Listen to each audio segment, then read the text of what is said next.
Türkiye'de belli başlı sorunlar var, ülkenin sorunları var. Belki bu sorunlar içerisinde bize tekabül eden, bize dönük olan bazı sebepler var. Parti kurmamıza bizi iten, kurmaya iten sebepler.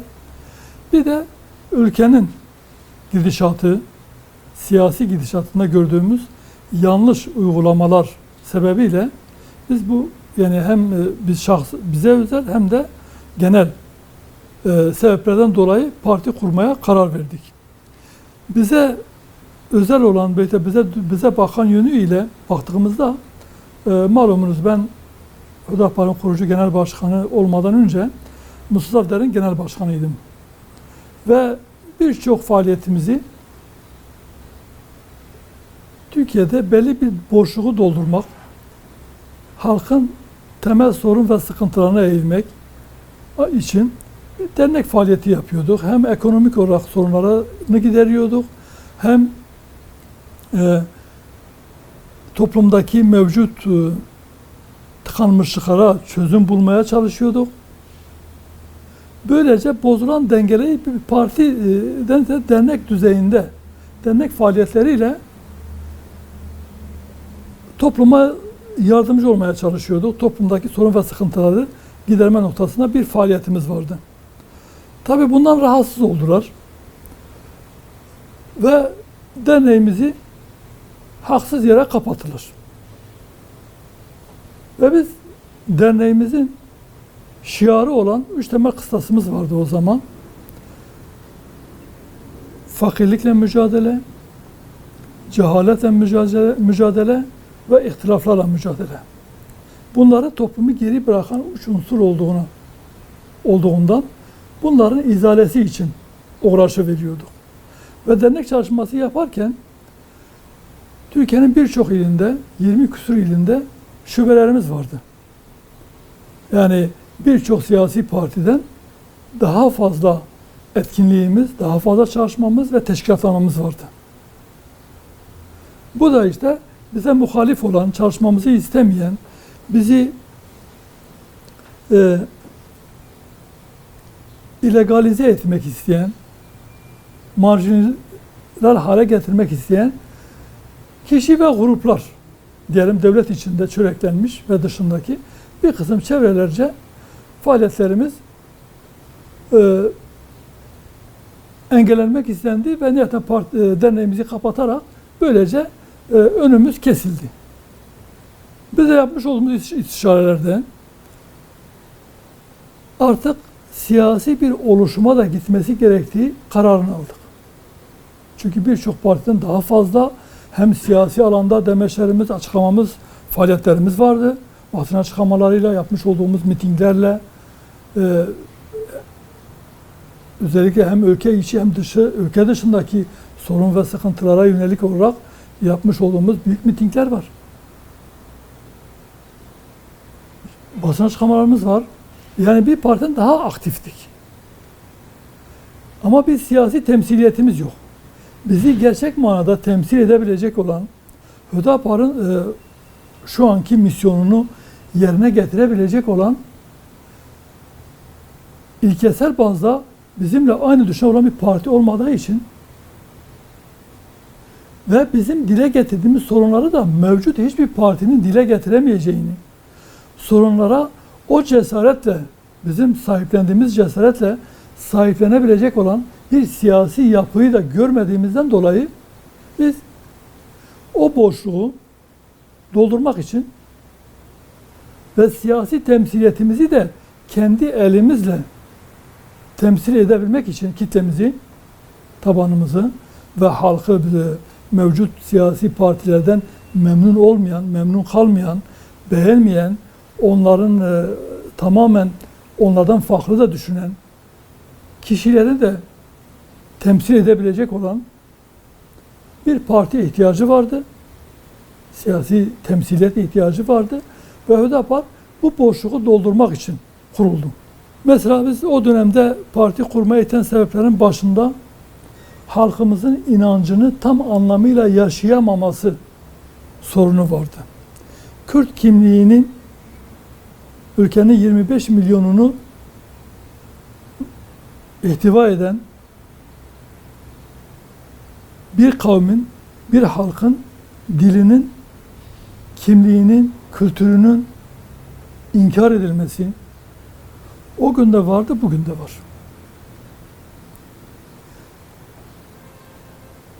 Halkın inancını yaşamasının önündeki engeller yasal olarak o günde vardı, bugün kısmen yumuşatılmış olmasına rağmen yine var.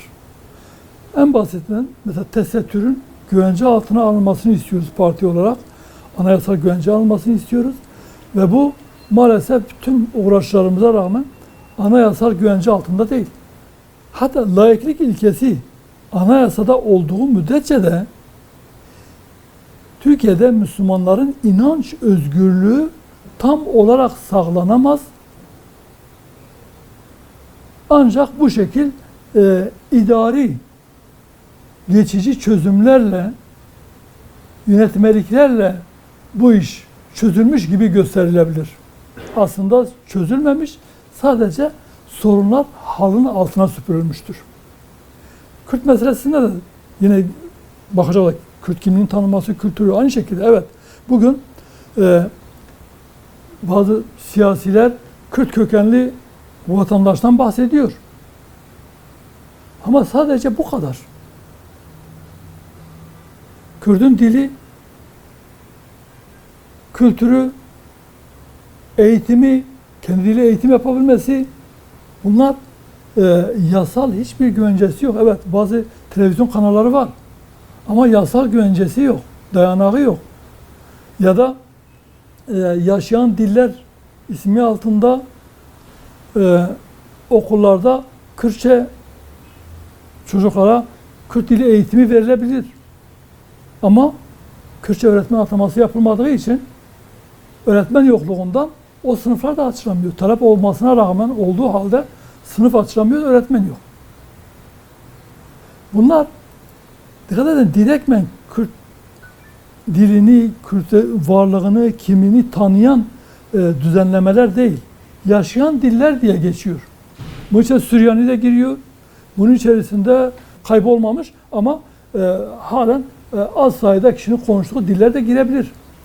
Yani bu bizim talep ettiğimiz şeyler değil bunlar.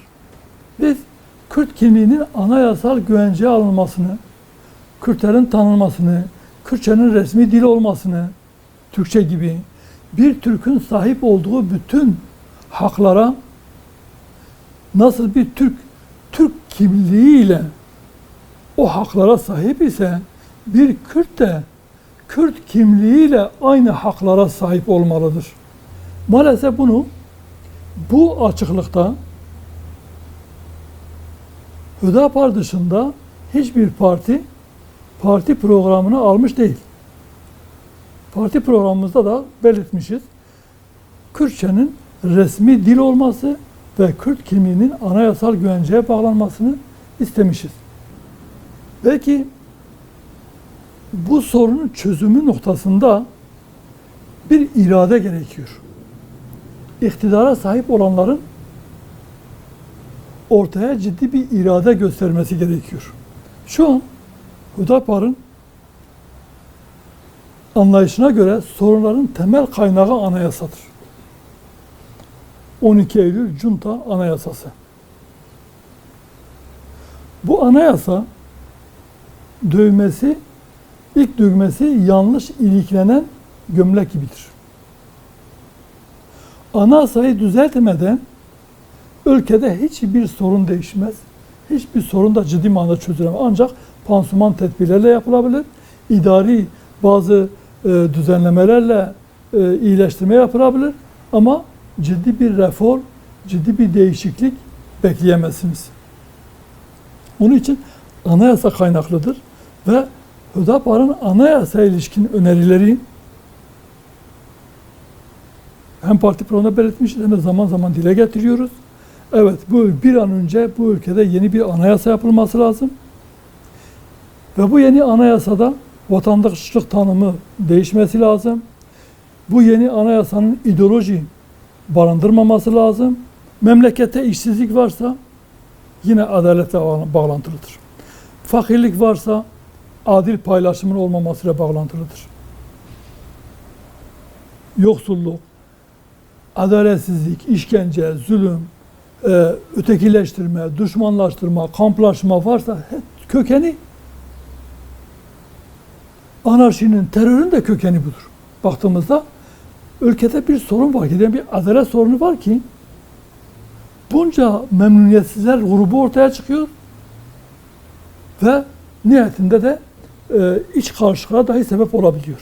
O yüzden adalet en büyük belki idarecilerin sahip olması gereken, yerine getirmesi gereken meseleden bir tanesidir. Adaletin yerine getirilmesi gerekiyor. En büyük sorun adalettir. Ya adaletsizliktir yani. Adaletin sağlanamamasıdır. Kürt meselesinin de ortaya çıkışı, bugüne kadar gelmesi ve yıllardır devam etmesinin kökeninde bu adaletsizlik yatıyor. İnkar, adaletin temeli neydi? Anayasadan kaynaklı olan inkar ve asimilasyondu. İnkardı. Buna bağlı olarak hükümetlerin asimilasyon politikalarıydı. Süreç içerisinde değişen şartlarla beraber asimile edilemeyen bir toplum görüldü. Asimile edilemediği için şu an kökenli de olsa varlığı kabul ediliyor. Ama sorun, problem ya da Kürtlerin talepleri bitti mi? Bitmedi. Mesele nereden baktığınızla alakalıdır. Meseleye devletin güvenliği, devletin bekası ya da resmi ideoloji açısından bakarsanız o zaman farklı bir netice çıkar. Ama ezilen, hakları elinden alınan, hakarete maruz kalan kişilerin eli gözüyle bakarsanız meseleye, bakış açısıyla daha farklı bir sonuç ortaya çıkar. Yıllarca Kürt meselesini güvenlik ve ekonomik sebeplere bağladılar. Eğer işte terör biterse Kürt meselesi de bitecek. Oraya işte fabrika gider, ekonomi olarak gider, iş aç olunca o zaman Kürt meselesi biter. Ekonomik mesele sadece Kürtlerin değil. Ülkedeki 80 milyon insanın sorunudur. Güvenlik meselesi, asayiş meselesi 80 milyonun sorunudur. Sadece Kürtleri bağlamıyor, Kürtlerle alakalı bir sorun değil. Devletin yanlış politikalarını istismar eden bazı kişiler, gruplar, silahlı unsurlar çıkar, bunu istismar eder. Devletin yanlış politikaları nedeniyle bunu propaganda malzemesi kullanır, eleman temin eder ve kendi ideolojik taleplerini elde etmek için de silahlı mücadele yoluna girer. Bunun Kürt meselesi alakası yok. Yani barışçıl taleplerle, hukuki taleplerle ortaya çıkılsaydı belki bu haklara Kürtler çok daha önce kendi haklarına kavuşma imkanı daha farklı olabilirdi. Bu açıdan devlet de bu bakış açısını değiştirmesi lazım. Yani buradaki güvenlikçi politikasının değişmesi lazım. Sorunun kaynağı inkarcılıktır. Sorunun kaynağı kabul etmemedir. Varlığını, haklarını kabul etmemedir. Kürt'ün hakları kabul edildiği anda evet Kürt sorunu biter. Kürt meselesi çözülmüş olur. Ve bu sorun meselesini yani biz kullanmıyoruz genelde. Çünkü uygulamada şöyle bir şey var. İlk çağrışımda, algıda sanki Kürtlerin kendisi sorunmuş gibi. Falan şey sorun dediği vakit sorun kendisi yani Kürtler sorun. Kürtler bu ülkede sorun değil. Sorun Kürtlerin varlığını inkar edenler. Sorun kaynağı onlardır.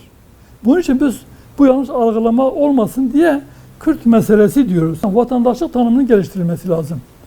ve bu vatandaşlık tanımı içerisinde Kürdün de Türk'ün de eşit olarak kurucu unsur olarak yer alması lazım ki bu mesele hal olsun. Bizim için memleketin en büyük sorunu adalet sorunudur.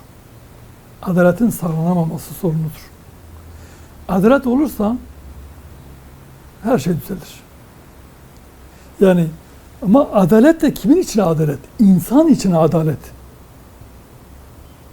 Onun için diyoruz ki önce insan, öncelik adalet. Eğer insan düzelirse her şey evet önce insandır ama insandan da önce adalet gelir. Adalet de insan içindir. Toplumda adaletin sağlanırsa eğer o zaman o insan da insan gibi yaşayabilir. Bugün çöplerden ekmek toplayan binlerce insan var. Yiyecek toplayan. Yani bu insanlık onuruna yakışan bir davranış mıdır? Türkiye'de İslami muhalefet yapacak, dürüst muhalefet yapacak, İslami ilke ve kaidelere göre muhalefet edebilecek olan bir parti yoktu. Biraz da bu noktada İslami siyaset nasıl yapılır? İslami muhalefet nasıl yapılır? Onu da şu an bütün Türkiye'ye göstermeye çalışıyoruz. Pratiğimizde de bunu gösterdik yani. Nedir? Bizimki yapıcı muhalefettir. Doğru kimden gelirse gelsin, biz o doğruyu, ilkelerimize uyan, o doğruyu savunur, yanında yer alırız. Yanlışı kim yaparsa yapsın, onu eleştirir ve o kişiyi, o kurumu, o siyasi yapıyı ve de iktidarı o yanlışından vazgeçirmeye çalışırız. Doğruya doğru, eğriye eğri bir siyasetimiz var. Yani muhalefetteyken farklı söylemek, iktidara gelince onun tersini yapmak gibi bir şeyin biz İslami siyaset anlayışına aykırı, Müslümanın siyaset anlayışına aykırı olarak görüyoruz. İslami, dürüst siyaset anlayışından çok uzaktır. Muhalefet de aynı şekilde. Muhalefet sırf iktidarı eleştirmek için doğru bile yapsa olumsuz penceresinden bakıp illa o icraatı kötüleyecek. Ama iktidara geldiğinde de kendisi onu yapacak. Veyahut da iktidardayken yaptığı, savunduğu bir yanlışı muhalefete gelince eleştirecek. Bu doğru bir siyaset anlayışı değil. O yüzden diyoruz ki doğru siyaset, gerçek adalet olması lazım. Hiç kimseye küfür etmiyoruz, hakaret etmiyoruz parti olarak. Yani dilimiz İslami ölçü ve edep çerçevesinde bir üslup ve dille muhalefet yapıyoruz. Yani hem resmi açıklamalarımız hem de kişisel açıklamalarımız bu yönde. Yani mevcut siyasilerin ya da siyasetçilerin kullanmış olduğu dil bizim toplumumuza, daha doğrusu bize uyan, inancımıza uyan bir dil değil. Bunun değişmesi gerekiyor. Bunun olmaması gerekiyor. Ama maalesef bakıyorsunuz ki yani aslında müstehcen bir dil dahi siyasette kullanılıyor ve taraftarlarca da alkışlanabiliyor. O partinin taraftarları veya üyeleri tarafından, sevenleri tarafından bakıyorsunuz sahipleniliyor ve alkışlanıyor.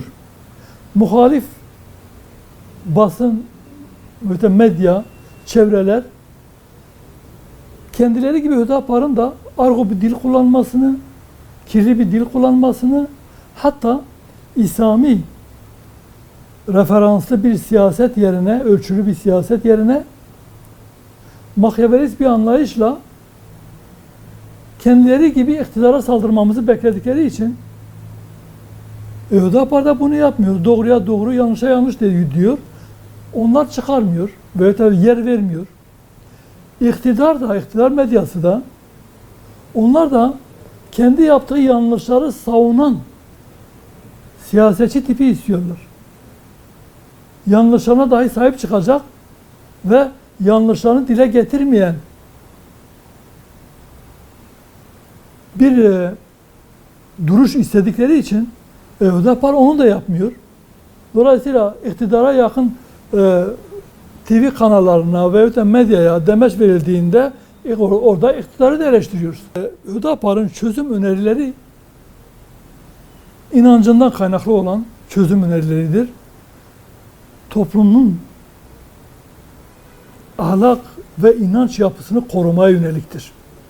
Bir kısım medyada toplumun ahlakını, inanç yapısını bozmayı esas aldığından bundan dolayı Hüdapar'ı görmüyor, görmek istemiyor veyahut da Hüdapar'dan bahsetmek edeceği vakitte öcüleştirip, ötekileştirip ya da bir nevi kriminalize edici bir şekilde, olumsuz bir şekilde bahsediyor.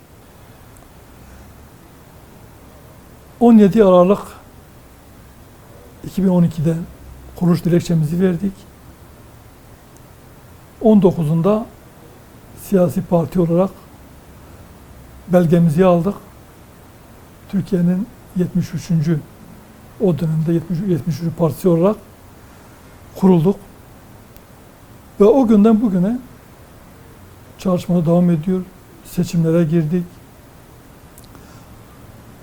Parti olarak halkımızla beraber olduk. Onların sorun ve sıkıntılarını dinledik. Diğer partiler gibi yapmadık.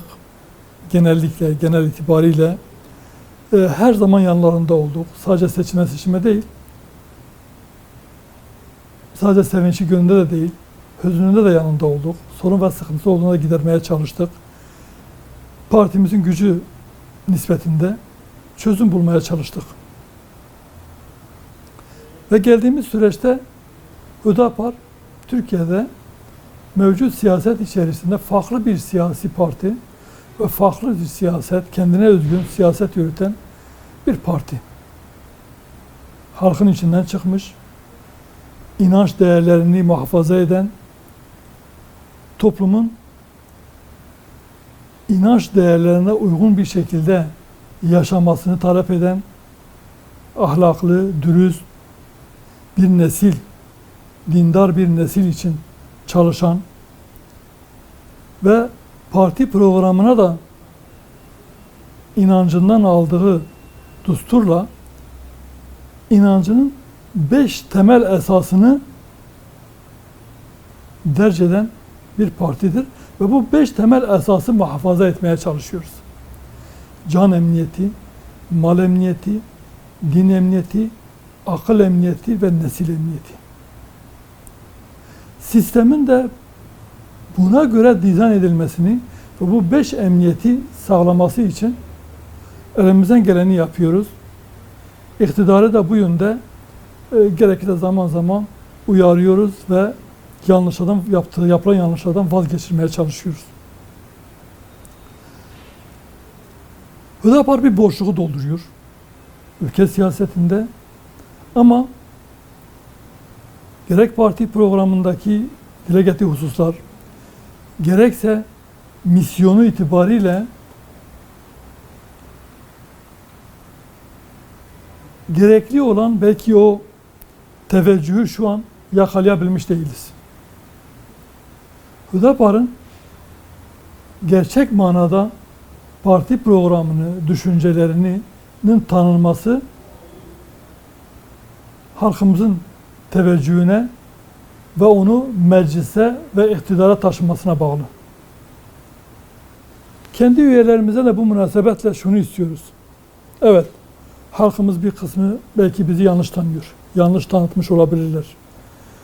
Yanlış algıları yıkmamız gerekiyor. Birebir toplumun her kesimiyle diyalogda olmamız, ulaşmadığımız hiç kimsenin kalmaması lazım. Teşkilatlarımızın yoğun bir çaba içerisine girmesi lazım.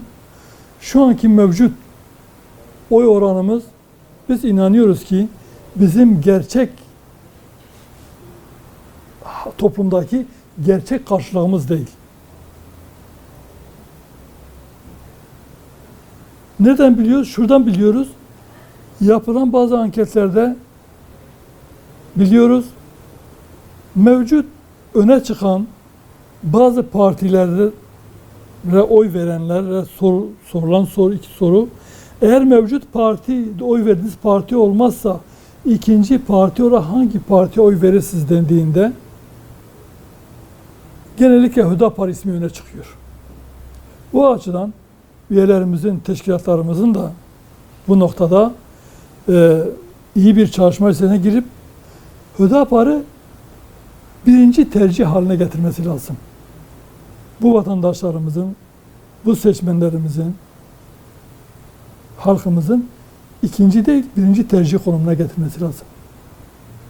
Ve halkımız da bizi birinci tercih konumuna getirirse inşallah Teala Hüdapar